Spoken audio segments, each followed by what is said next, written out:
سورۃ حامیم السجدہ، اس کا دوسرا نام سورہ فصلت بھی ہے، اور اصل میں جو سورہ سجدہ صرف کہلاتی ہے، جو کہ سورہ احزاب سے متصل قبل تھی، ہم پڑھ چکے ہیں، وہ سورہ، اس کا پورا نام ہے الف لام میم السجدہ، یعنی سجدے والی یہ دو صورتیں ہیں کہ جو حروف مقطعات سے شروع ہوتی ہیں، تو حامیم السجدہ یہ شروع ہو رہی ہے حامیم سے، اور وہ ہے الف لام میم السجدہ، لیکن عام طور پر اس کو صرف سورہ سجدہ کہہ دیا جاتا ہے، لیکن اس کے لیے پھر کیونکہ سجدہ ہی کہیں دونوں کو تو پھر تو بات واضح نہیں ہوگی، تو یہ حامیم السجدہ ہے۔ جیسا کہ میں نے عرض کیا کہ اس کا جو مرکزی مضمون آئے گا وہ ہے دعوت، یعنی ایک شخص خود اس نے توحید پہچان لی، عقیدے میں توحید اس نے اپنے اختیار کر لی، اپنے خیالات کو، نظریات کو باطل توہمات سے، مشرکانہ خیالات سے نکال دیا، توحید سے اس کا باطن منور ہو گیا۔ اب اس کا پورا وجود بھی اللہ کے سامنے جھک گیا، اس کی بندگی یا تو ہمتاً اللہ کا بندہ ہے، اور اگر کسی باطل نظام کے تحت رہ رہا ہے اور پوری زندگی اللہ کی بندگی اس کے لیے ممکن ہی نہیں ہے، تو اس نظام کے خلاف جد و جہد کے اندر وہ اپنی توانائیاں کھپا رہا ہے۔ دو ہی شکلیں ہو سکتی ہیں، یا تو یہ کہ نظام حق جو ہے غالب ہے، تب تو بڑی سہولت ہے، آپ آسانی کے ساتھ اس نظام کے تحت رہتے ہوئے آپ کا پورا وجود، آپ کا پورا زندگی کا پورا نقشہ جو ہے انفرادی اور اجتماعی پورا کا پورا اللہ کے دین کے نیچے آ گیا۔ خلافت راشدہ میں کیا شکل تھی؟ یہی تو تھی۔ اب نہیں ہے، باطل غالب ہے، تو اب آپ اللہ کی بندگی کتنی کر سکیں گے؟ 5%، 10%، 15%، اور کتنی کریں گے؟ اس سے آگے تو پورے ملک کے اوپر جو ہے کفر کا غلبہ ہے، کفر کا نظام ہے، یہ ساری چیزیں تو ہیں، تو آپ بھی تو اس ملک کا حصہ ہیں، اس قوم کے ایک فرد ہیں۔ تو اب اس کا کفارہ کیا ہوگا کہ اس معاشرے کے اندر آدمی رہے انڈر پروٹیسٹ، اس کو ذہناً کبھی ریکنسائل نہ کرے، کبھی تسلیم نہ کرے دل میں، اور زندگی میں سے، اپنی قوتوں میں سے، اپنی صلاحیت میں سے، اپنے اوقات میں سے کم حصہ اپنے لیے اور اپنے اہل و عیال کے لیے رکھے، جو سب سسٹنس لیول کا ہو، اور باقی پورا لگا دے اس نظام کو ختم کرنے کے لیے کہ اس باطل نظام کو جڑ سے اکھیڑ کر پھینکوں اور اللہ کے دین کو قائم کروں۔ یہ کفارہ ہو جائے گا۔ جس شخص نے یہ کام کر لیا، اب اسے کیا کام کرنا ہوگا؟ اب اسے لوگ تلاش کرنے ہوں گے۔ باطل نظام کو اکھاڑ پھینکنا کوئی آسان کام تو نہیں، ایک آدمی تو نہیں کر سکتا، اکیلا چنا تو بھاڑ نہیں پھوڑ سکتا، اس کے لیے جمعیت چاہیے، جماعت چاہیے، پوری ایک قوت چاہیے۔ وہ قوت کیسے آئے گی؟ جس شخص نے یہ شروع کیا تھا اب وہ دوسروں کو بھی دعوت دے۔ تو دعوت اللہ، یہ در حقیقت مرکزی مضمون ہے سورہ حامیم السجدہ کا۔ توحید انفرادی سطح پر سورہ زمر اور سورہ مومن کے اندر پوری ہو گئی، انفرادی سطح پر توحید فی العبادت، توحید فی الدعا، اور دونوں مخلصین لہ الدین کی شرائط کے ساتھ۔ اب یہ دعوت کا ہے، لیکن دعوت میں چونکہ دعوت کا ذریعہ، اس کا آرگن کیا ہے، اعلی دعوت کیا ہے؟ قرآن مجید۔ لہذا اس صورت میں آپ دیکھیں گے کہ 6 مقامات پر 6 رکوع ہیں کل، لیکن معلوم ہوتا ہے کہ جیسے میں نے سورہ بنی اسرائیل کی آپ کو بتایا تھا کہ تانا بانا ہے، اس میں 16 جگہ پر قرآن مجید کا ذکر ہے۔ ایک دوسری صورت جو ہے وہ سورہ فرقان ہے، وہ بھی قرآن مجید کا ذکر اس میں بہت کثرت سے ہے۔ ایک یہ تیسری صورت ہے، اس میں قرآن کی عظمت مختلف پہلوؤں سے اللہ تعالیٰ نے بیان کی ہے، اس لیے کہ دعوت اسلامی کا اعلیٰ میڈیم جو ہے وہ یہ قرآن ہے۔ یہ ہم دیکھتے چلے آ رہے ہیں، انذار قرآن کے ذریعے سے، تبشیر قرآن کے ذریعے سے، تذکیر قرآن کے ذریعے سے، تزکیہ نفس قرآن کے ذریعے سے، نصیحت اور وعظ قرآن کے ذریعے سے، یہ سب ہم دیکھتے چلے آ رہے ہیں۔ لہذا اب یہ صورت جو ہے اس کا مرکزی مضمون یہ ہے، باقی یہ کہ اور بھی چیزیں آئیں گی، عام جو مضامین ہیں جو مکی صورتوں کے وہ بھی آئیں گے، اور کچھ اور علمی نکات بھی اور ملیں گے انشاءاللہ العزیز۔ بسم اللہ الرحمن الرحیم، حامیم تنزیل من الرحمن الرحیم۔ یہ اتارا جانا ہے اس کتاب کا جو تم پڑھ رہے ہو، اس ہستی کی طرف سے جو الرحمن ہے، الرحیم ہے،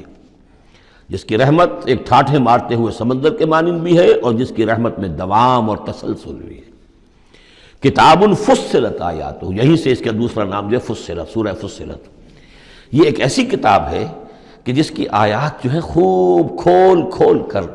ڈسکریٹ جن کو کہتے ہیں کہ ایک ایک چیز کو علیحدہ علیحدہ بیان کر دیا جائے، ڈسکریٹلی۔ ایک ہوتا ہے کچھ گڑبڑ کر کے بہت سی چیزوں کو آپ نے جمع کر دیا، نہیں، ایسی کتاب جس میں ہر شے علیحدہ علیحدہ واضح کر دی گئی ہے، جس کی آیات تفصیل کے ساتھ علیحدہ علیحدہ کر کے بیان کر دی گئیں، قرآنً عربیًا، ایک قرآن عربی کی صورت میں، لقوم یعلمون، لیکن ان لوگوں کے لیے کہ جو علم رکھنا چاہیں یا علم حاصل کرنا چاہیں یا علم رکھتے ہوں، بشیرًا و نذیرا۔ اور یہ کتاب جو ہے یہ از خود جو ہے بشیر بھی ہے، نذیر بھی ہے۔ ظاہر بات ہے اسی کے ذریعے سے محمد بشارت دے رہے ہیں، اسی کے ذریعے سے محمد انذار کر رہے ہیں صلی اللہ علیہ وسلم، تو گویا کہ یہ کتاب جو ہے بشیر بھی ہے اور نذیر بھی ہے۔ جیسا کہ ہم پڑھ چکے ہیں سورہ مریم کے آخر میں فَإِنَّمَا يَسَّرْنَاهُ بِلِسَانِكَ لِتُبَشِّرَ بِهِ الْمُتَّقِينَ وَتُنذِرَ بِهِ قَوْمًا لُدًّا، ہم نے اس کو آپ کی زبان میں اے نبی آسان کر دیا اس قرآن کو، تاکہ آپ اس کے ذریعے سے متقیوں کو بشارت دیں اور اس کے ذریعے سے خبردار کر دیں جو اس قوم کو جو جھگڑالو ہے۔ فَأَعْرَضَ أَكْثَرُهُمْ فَهُمْ لَا يَسْمَعُونَ، تو ان میں سے اکثریت جو ہے وہ اعراض کر رہی ہے اور سننے کو تیار نہیں، وہ سنتے ہی نہیں ہے۔ وَقَالُوا قُلُوبُنَا فِي أَكِنَّةٍ مِّمَّا تَدْعُونَا إِلَيْهِ، اور وہ کہتے ہیں ہمارے دلوں پر پردے پڑے ہوئے ہیں، جس چیز کی طرف تم ہمیں بلا رہے ہو ہم تک وہ بات پہنچتی نہیں، ہمارے ہاں وہ خانے ہی نہیں ہے جس میں آپ کی وہ دعوت اتر سکے۔ وفی آذاننا وقرن، ارے محمد ہمارے کانوں میں ثقل ہے، آپ کی بات نہیں ان کانوں میں جا سکتی۔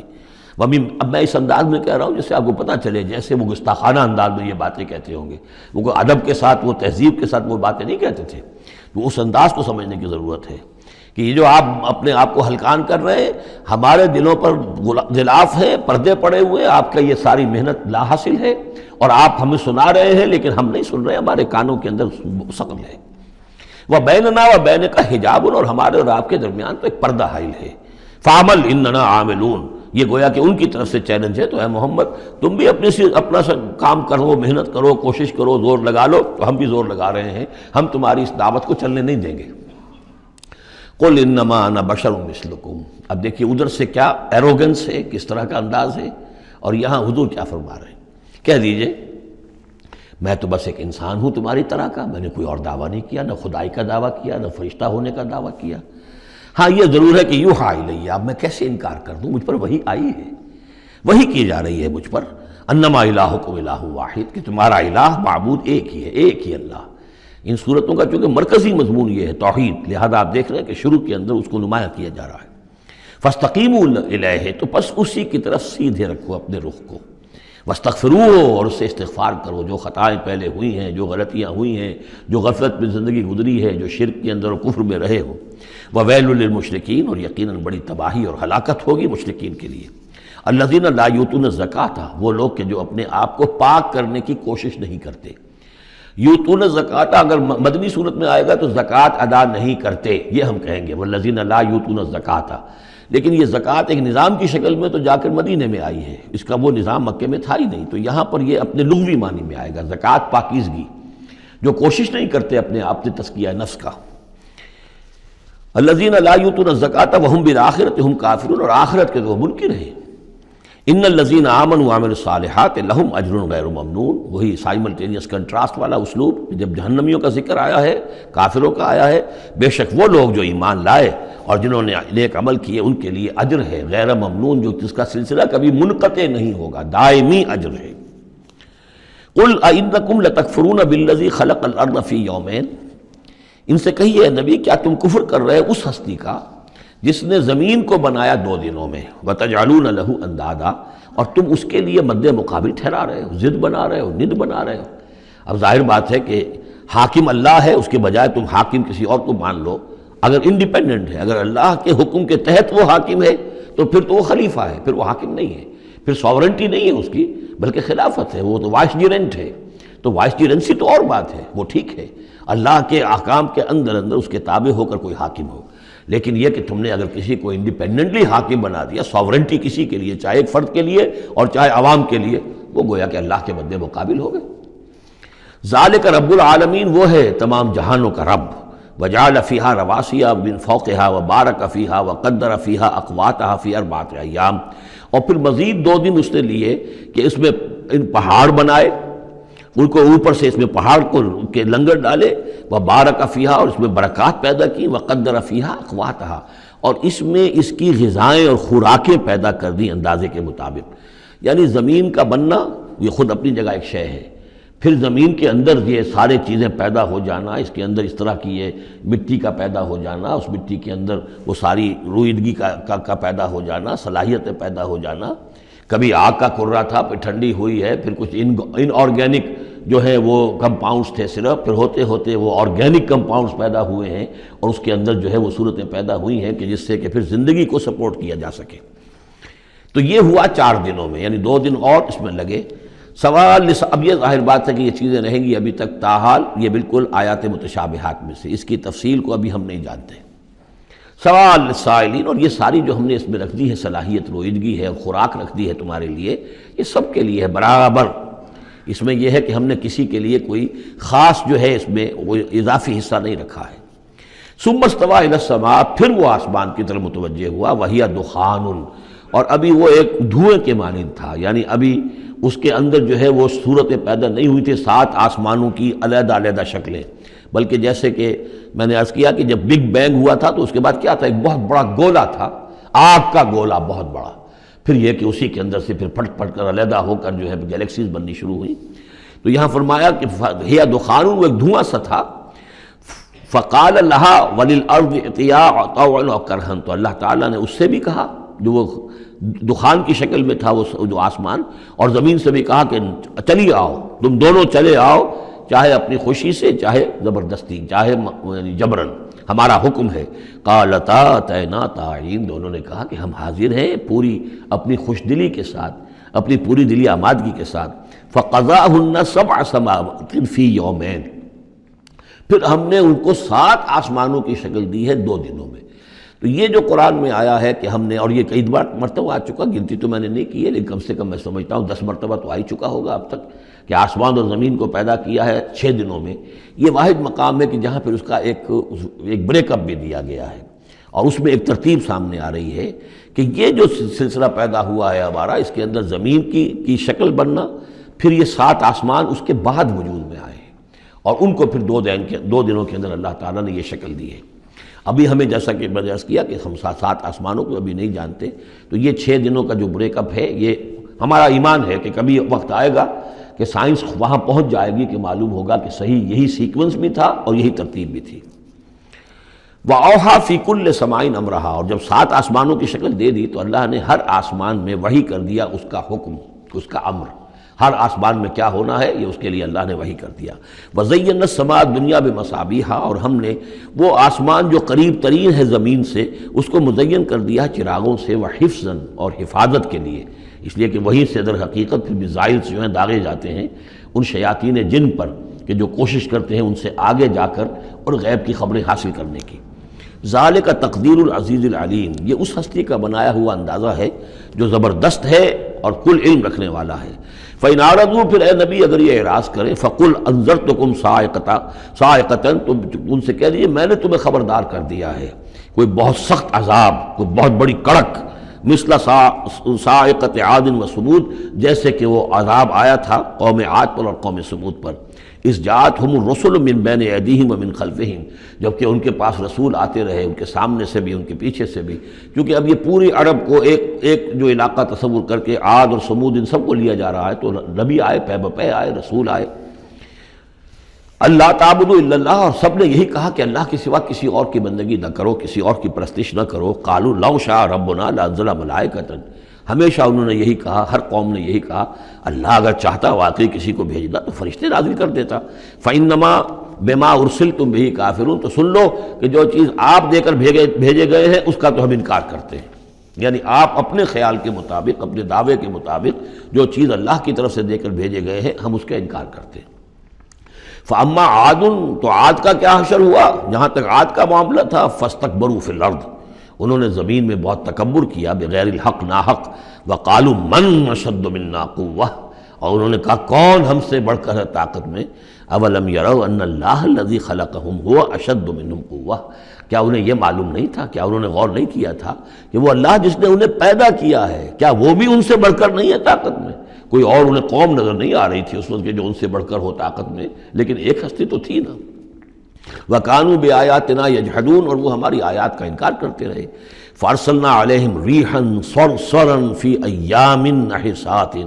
تو ہم نے ان پر چھوڑ دی ہوا بہت سخت، بڑے زور کی، اور یہ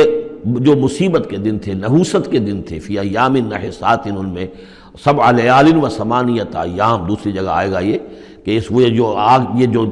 چلی ہے تیز نہایت باد سرسر، اور وہ جو تھی اتنی کہ 7 راتیں اور 8 دن مسلسل چکر چلا ہے۔ لِنُذِيقَهُمْ عَذَابَ الْخِزْيِ، تاکہ ہم انہیں مزہ چکھائیں رسوا کن عذاب کا، فی الحیات دنیا، اس دنیا کی زندگی میں، وَالْعَذَابُ الْآخِرَةِ أَخْزَىٰ وَهُمْ لَا يُنصَرُونَ، باقی یہ کہ آخرت کا عذاب کہیں زیادہ رسوا کن ہوگا اور وہاں کوئی ان کی مدد کرنے والا نہیں ہوگا۔ وَأَمَّا ثَمُودُ فَهَدَيْنَاهُمْ، اسی طرح سمود کو بھی ہم نے تو ان کو ہدایت دی، ہم نے اپنا نبی بھیج دیا، رسول بھیج دیا، انہیں نشانی بھی دکھا دی۔ فَاسْتَحَبُّوا الْعَمَىٰ عَلَى الْهُدَىٰ، تو انہوں نے ہدایت کے مقابلے میں اندھاپے کو، اندھے پن کو ہی محبوب رکھا۔ انہوں نے کوئی اپنی آنکھیں کھولنا پسند نہیں کیا، حقائق کو دیکھنا اور ان سے انکار کیا۔ فَاسْتَحَبُّوا الْعَمَىٰ عَلَى الْهُدَىٰ، انہوں نے پسند کیا اور محبت رکھی اندھے ہونے ہی سے، بجائے اس کے کہ وہ ہدایت سے استفادہ کرتے۔ فَأَخَذَتْهُمُ الصَّاعِقَةُ الْعَذَابُ، تو انہیں بھی پکڑا عذاب کے کڑک نے، عذاب الہون، وہ بھی بہت ہی ذلت والا عذاب تھا، بما کانوا یکسبون، ان کے اعمال اور کرتوتوں کی پاداش میں۔ وَنَجَّيْنَا الَّذِينَ آمَنُوا وَكَانُوا يَتَّقُونَ، اور ہم نے نجات دے دی ان کو جو ایمان لائے تھے اور جنہوں نے تقویٰ کی روش اختیار کی تھی۔ وَيَوْمَ يُحْشَرُ أَعْدَاءُ اللَّهِ إِلَى النَّارِ فَهُمْ يُوزَعُونَ، اور جس دن اللہ کے دشمن جمع کیے جائیں گے آگ کی طرف تو ان کی جماعتیں بنائی جائیں گی، ان کی گریڈز ہوں گے، ان کی بھی ظاہر بات ہے کہ ان کے سب برابر کے نہیں ہیں، کسی کو سب سے نچلے پاتال میں جانا ہے، کسی کو کسی اور طرح کا عذاب دیا جانا ہے۔ حَتَّىٰ إِذَا مَا جَاءُوهَا شَهِدَ عَلَيْهِمْ، تو جب یہ وہاں پہنچیں گے تو ان کے خلاف، دیکھیے شہد علیہم علا کے میں نے پہلی کئی مرتبہ کئی دن جو ہے اس کو بار بار آپ کے سامنے رکھا تھا۔ شہادت علا یہ ہے کسی کے خلاف گواہی دینا، شہادت لہو کسی کے حق میں گواہی دینا۔ ہمیں کہا گیا کونوا قوامین للہ شہداء بالقسط، اور کونوا قوامین بالقسط شہداء للہ، اللہ کے حق میں گواہی دو۔ جیسے اقبال نے کہا دے تو بھی محمد کی صداقت کی گواہی، گواہی دو۔ تو ان کے خلاف گواہی دیں گے سمعہم، ان کے کان، و ابصارہم، اور ان کی آنکھیں، و جلودہم، اور ان کی کھالیں، چمڑے، بما کانوا یعملون، جو کچھ کہ وہ کرتے رہے تھے۔ وَقَالُوا لِجُلُودِهِمْ، اور وہ کہیں گے اپنی کھالوں سے، اپنی جلدوں سے، لِمَا شَهِدتُّمْ عَلَيْنَا، تم نے کیوں ہمارے خلاف گواہی دی؟ قَالُوا أَنطَقَنَا اللَّهُ الَّذِي أَنطَقَ كُلَّ شَيْءٍ، وہ کہیں گی کہ ہمیں بھی آج اس اللہ نے قوت گویائی عطا کر دی جس نے ہر شے کو قوت گویائی عطا کی ہے۔ ہر شے کی کوئی زبان ہے جس میں کہ وہ تسبیح کر رہی ہے اللہ تعالیٰ کی۔ وَإِن مِّن شَيْءٍ إِلَّا يُسَبِّحُ بِحَمْدِهِ وَلَٰكِن لَّا تَفْقَهُونَ تَسْبِيحَهُمْ، لیکن تم ان کی تسبیح کو نہیں سمجھ سکتے۔ یہ سورہ بنی اسرائیل میں ہم پڑھا ہے۔ تو آج ہمیں بھی اس اللہ نے زبان دے دی ہے، گوجائی دے دی ہے۔ قالوا انطقنا اللہ الذی انطق کل شیء وہو خلقکم اول مرہ، اور اس نے تمہیں پیدا کیا پہلی مرتبہ۔ وإلیہ ترجعون، اور اسی کی طرف تم لوٹا دیے جاؤ گے۔